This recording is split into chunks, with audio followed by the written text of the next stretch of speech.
Welcome, ladies and gentlemen, to Autism Fridays with Christopher Cleveland.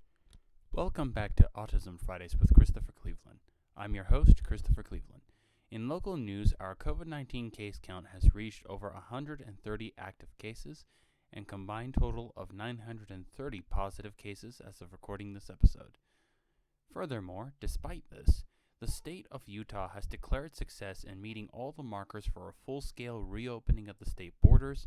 Therefore, despite being considered high risk of transmission and proving it, Grand County will be unable to keep its extension mandate except in the school systems, whereby June 11th will be the last official day that schools of all grades and types will be required to keep masks on. The charter school's last day is on the 4th, which means that will be the last day of their own rendition of the mask mandate. As a result of the state no longer requiring an extended mandate, restaurants and other such businesses now have a choice in whether or not they want to keep their own indoor mask mandate for business, operation, etc. Personally, I think it's a little too soon, and I will certainly be keeping my own mask on for at least the first month after this decree has finally come down thoroughly for everyone. But that's just my take on it. Anyway, no more further local news. Coming up after the break, the topic of the week and a few ideas for Mental Health Month that fit with it.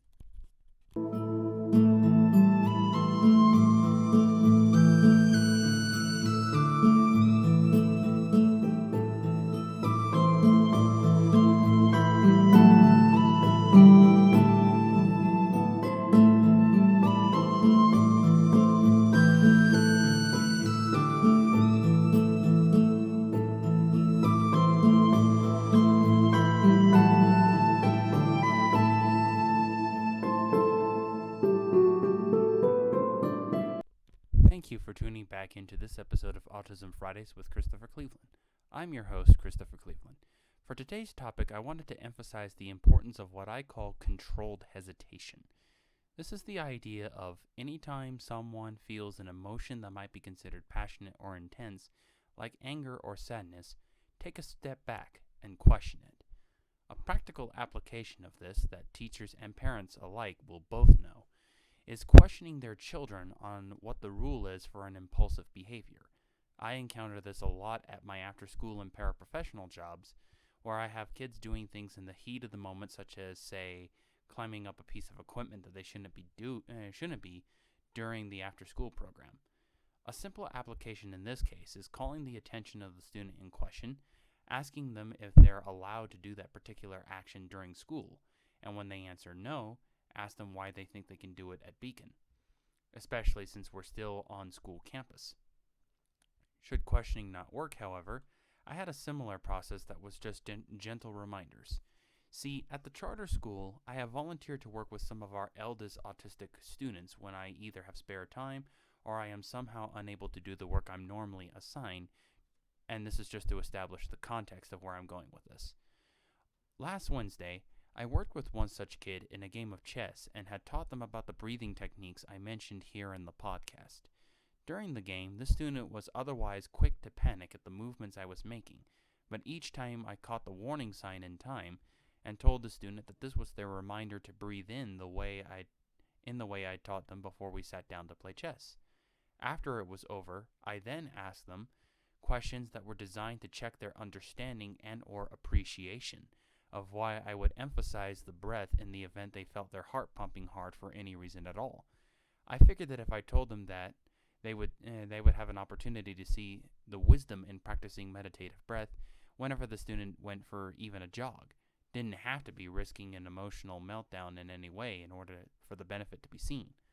I also challenged the student to then use the technique at least once a day for the next week in my presence, so that I could determine their level of commitment to learning the social skills they'd need as autistic individuals to thrive beyond the Moab setting.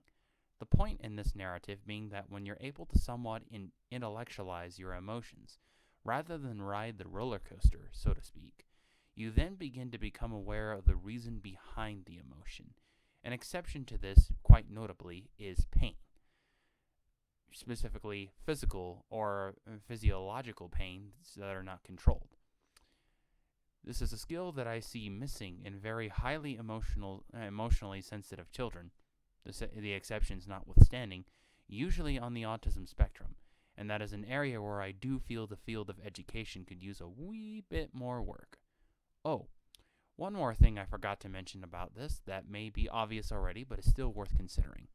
The questioning element of this method, particularly when used by adults on children, has the almost universal effect of putting responsibility back on the children for their own actions. Since most children absolutely love having at least some control over what they do or don't do, this placates that desire for self-autonomy without averting the authority system already in place, as a lot of other methods might. Most students will already know the school rules by the end of the first week and, as such, will know what is to be expected in education settings of any kind.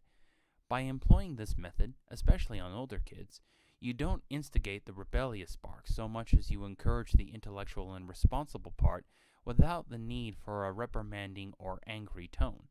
This is especially true when this line of questioning is done with a calm and understanding voice. Coupled with the method of giving a command that's no more than 3 words and doing a countdown, and most behavioral issues usually tend to decrease, this countdown method being most effective on younger kids.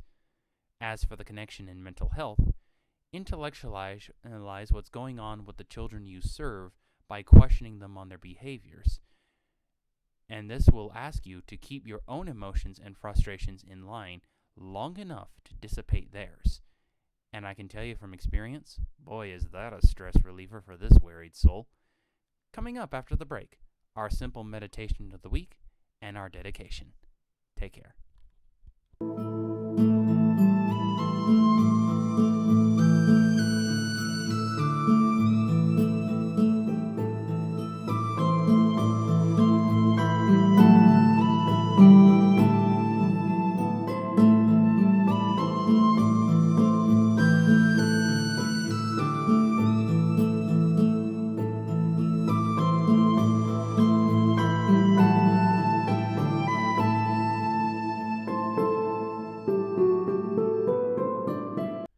Thank you for tuning back into Autism Fridays with Christopher Cleveland. I'm your host, Christopher Cleveland.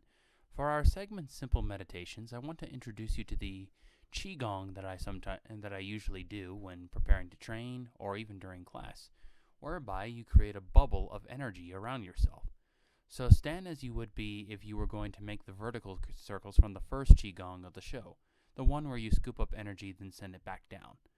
This time, performing it 5 times at least, you're going to draw the lines of a dome with your hands after raising them up and turning your core in the direction you want to go.